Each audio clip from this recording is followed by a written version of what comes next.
Hi everybody, it's Tom from Vehicle Visionary. Today we're at OR BMW in Shreveport, Louisiana, and let me step out of the way so Carrie can give you a good look at what we have. This is the 2022 BMW X7, and then to your right is the 2023 model. So we're going to park these side by side to give you a comparison because there are some changes for 2023. And as Carrie gives you a quick walk around here, let me tell you what those are.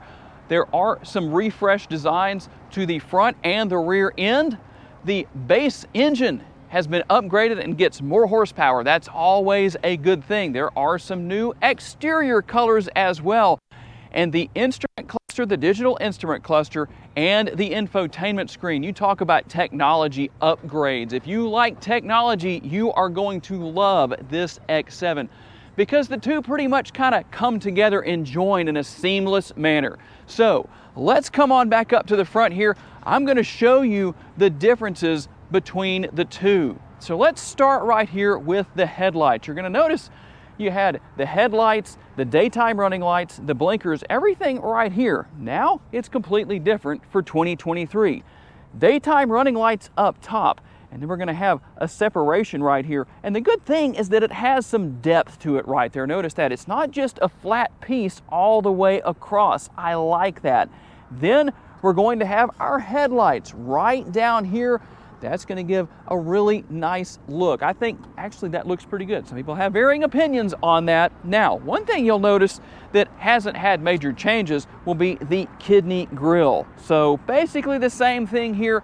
That looks maybe a little bit bigger, but one thing that has changed that I didn't tell you about earlier, here's the deal. Instead of using this for remote start, you're going to use this. That's right, the BMW logo right there is now remote start. You push that 3 times, the vehicle's going to start. You don't have to worry about using the app anymore.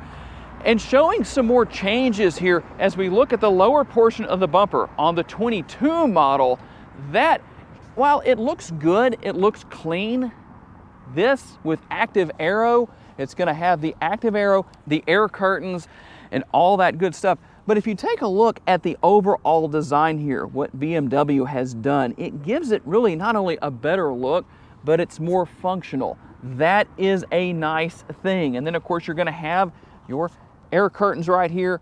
Very easy to see for a change. We usually can't see through those quite as well, but they are there. And then we'll walk around here to the rear. Be pretty easy to show you the differences in the rear ends as well. Carrie's going to have to walk a little bit further back here because we didn't park on the same way, but a little bit harder to do here. But let's start over here with the 2022 model that we have and let you see what that looks like right there. It's talking to us over there. The 2023 is, but here's the X7. So we're going to take a look at what we have here on the rear end as far as this model goes. Now, let's move over here. We'll just give you the best comparison that we can. It looks a little bit better back here, I think. Just some minor changes. They're not major, but honestly, I think that does look a little better than what we had in the past. You do have the exposed wiper back here. Not quite enough room to get it up inside, I don't believe, inside of the rear window spoiler, but that is there.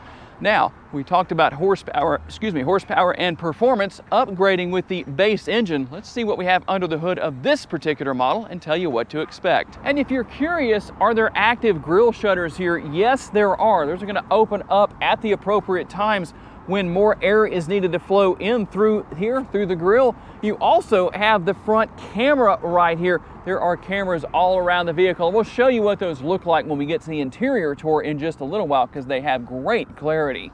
Okay, here we go. This is the base model engine that I was telling you about, the 3-liter turbocharged 6-cylinder. Let's talk horsepower and torque numbers because they are rather impressive. At 375 horsepower, 398 pounds-feet of torque, made it to an 8-speed automatic transmission. How about those MPGs? 21 city and 25 highway. And something I like here is all of the bracing. It's not just one brace across the rear or the middle or the front. You actually have 4 different braces right here.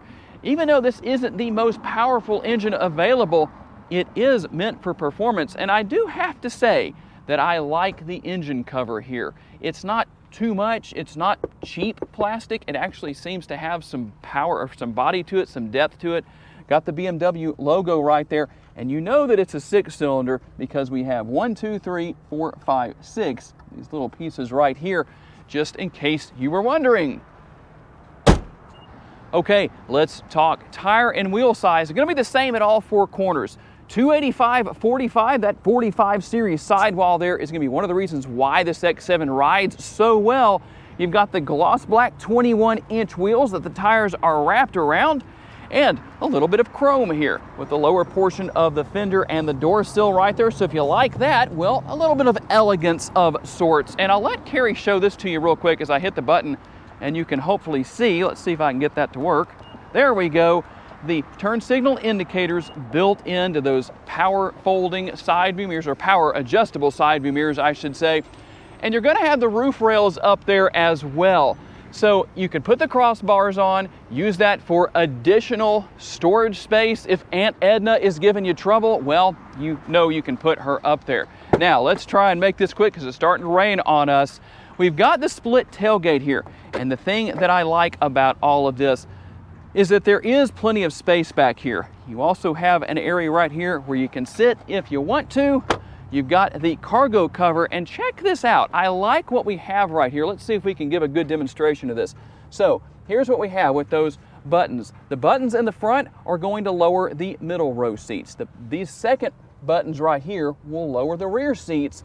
And then if you want to lower all 4 at the same time, you can hit this button right here, or all rows at the same time. And then we have the other button right here.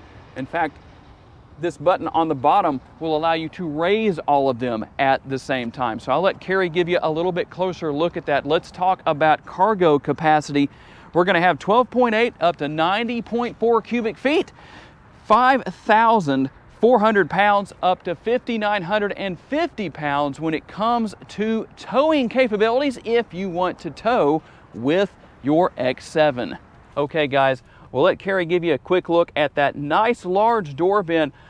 Quite a bit going on there. Very nice, elegant materials, and obviously there are multiple options here as far as what you can get. But the thing I really like here is when we look into the seats, look at the pattern here. That's not just for looks. These seats are very comfortable.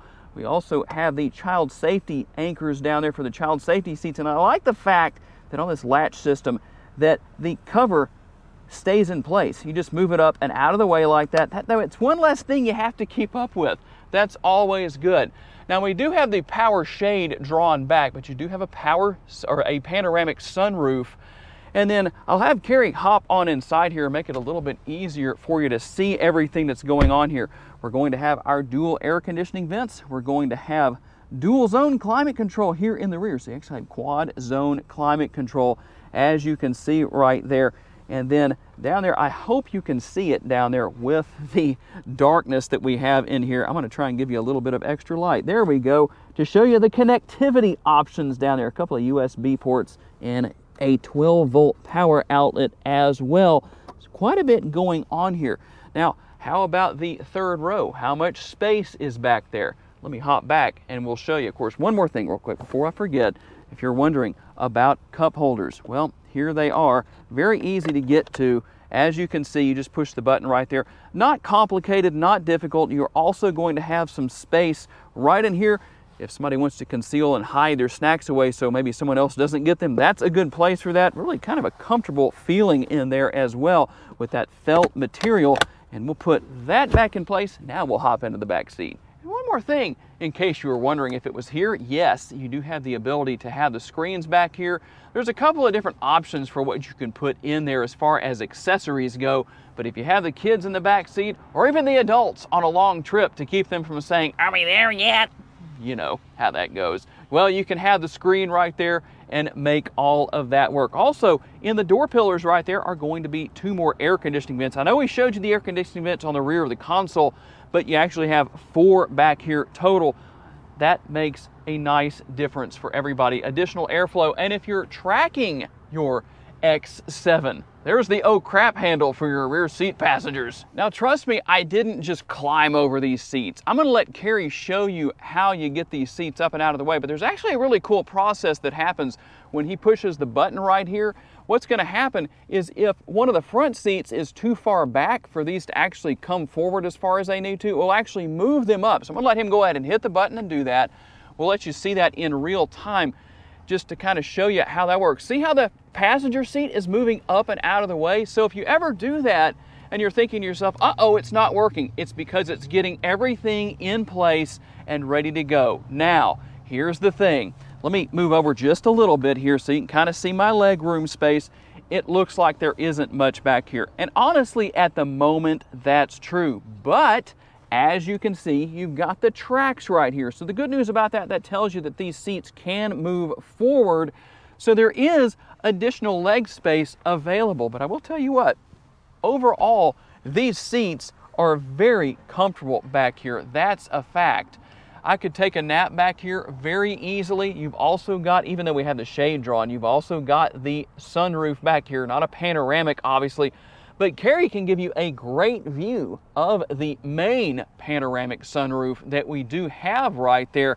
Quite a bit going on here. Cup holders back here, everybody has one. Well, there's two seats back here, so you do have two cup holders. That makes it very nice. But ultimately, I think it's very comfortable back here. Okay, we're gonna start with our tour here in the front seat, and there are some very nice materials up here. Everything very well done, as you would expect. And kind of an interesting design here with the X7 with all those arrows right there. It's almost as if it's saying, oh, there's the X7 and there's the X7. So something along those lines. But like I said, you have so much technology here. Let me grab the camera from Carrie and we're going to change hands here real quick just so I can start showing you what's here. Remember when I talked about how these two screens really just kind of come together really well? There's a good view of that. As you can see, very clear, very nice, very modern looking. And a quick look here at the steering wheel. You're going to have those paddle shifters on the steering wheel, your steering wheel mounted controls, and quite a bit going on up here. And if you're in the habit of reaching up here to control things such as with the Mercedes-Benz as far as adjusting the seat, well, it's on the side down here, kind of hard to see, but there it is right there.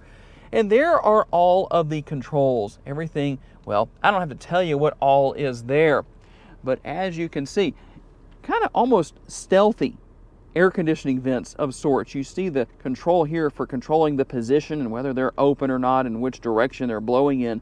That definitely is looking nice. I really like what BMW has done here. A very clean look. That's definitely the case. And then here with the infotainment screen, what a nice screen. Very bright, very vibrant. It helps to actually have a day today when it's a little cloudy. Let's go into reverse and take a look at the camera views. As you can see, we've got the overhead 360-degree view and then our rear view as well. I'll show you those trajectory lines adjusting as they do. And then we'll go back into park here. And I know because so many of you ask about it, does it have built-in navigation? Well, there is your answer.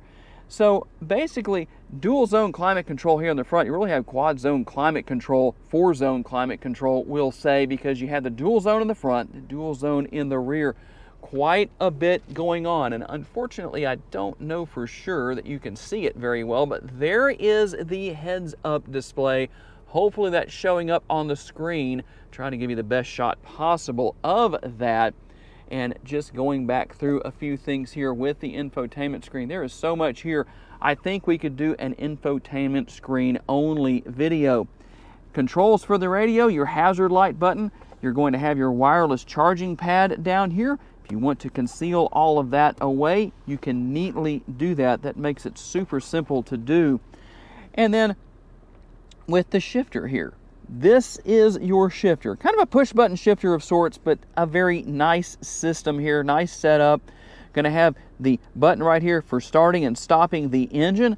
You can also change your driving modes as well. In fact, watch, I'll show you what happens on the screen as you change modes. We'll go from there I like that. That looks pretty cool, even though it's not necessarily exactly the mode I would want to drive in, but Eco Pro, Eco Individual, it's all there. Some really neat stuff going on here. I really like what BMW has done. There is the best mode, in my opinion. It's going to be sport mode, and yes, this is a touch screen, by the way, in case you were wondering. That definitely makes a difference. I'm going to hand this back to Kerry real quick so that he doesn't feel left out. Let's show you the bomb bay doors right here. Bombs away. Gonna let that go right there. Show you what's down in here. There is a decent amount of space within the console right there. More connectivity options, and ultimately just a very nice and refined and elegant cabin, to say the very least, as far as what we have here. Also, let Kerry show you, well, as I like to call it, a gloveless glove box. I very rarely find gloves within the glove box. All right, guys, we're gonna hop out on the road for our test drive. Thankfully, it quit raining, so we're in a little bit better shape. Not that you couldn't drive your X7 in the rain, but let's talk about advantages and driving experience. The ride quality here is really impressive. It's kind of just almost like you're floating down the road of sorts. I mean, how would you describe it, Kerry? Smooth. It's very smooth. It is. It's extremely smooth and very comfortable seating. You know, when you have the balance of a nice, comfortable ride quality balanced with comfortable seating, that makes the difference. Because sometimes you'll have one, but you won't have the other, and it cancels it out, basically. So that's the biggest challenge that people run into a lot of the time with their vehicles, is they'll have great seating, but the suspension is uncomfortable. It's stiff, or the other way around. But in this case, definitely not. And even though this is not the most powerful engine option available, I can tell, even though this is not an area where you want to step on it, so we're not going to do that, but I can tell that the acceleration is definitely there. The power is available if I need it. We'll get on it just a tiny bit here. We're not going to get on it too much. Yeah, this is, wow, that actually pushes back in the seat just a little bit. I didn't even get to quarter throttle on that. Can you believe it? That's pretty cool. And just an overall, I do like the fact, you probably can't see it real well, but there's a little bit of a curve to the screen right here. It's kind of aimed at the driver, so more driver focused, as it should be with any vehicle, especially something that's as high-end and luxurious as this X7. Now we'll cut it through the corner just a little bit here. We've got the ability to do it. That wasn't too bad. I didn't go super fast through there, but we had some very minimal body roll.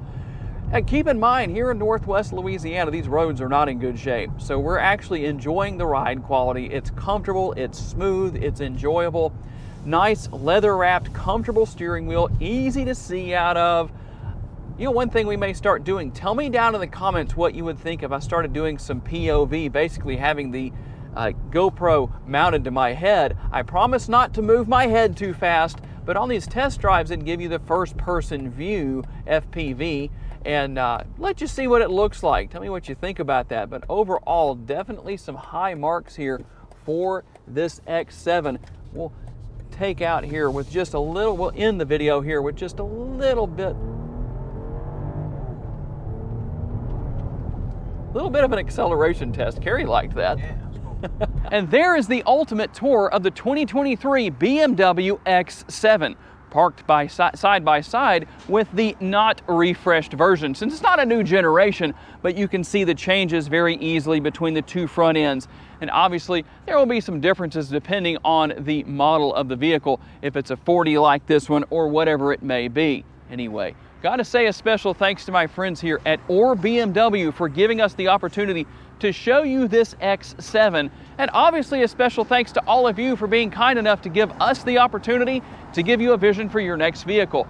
If you want to know about other vehicles that you may wish to purchase in addition to the X7, check out the video that's on the screen right now, and I'll see you there.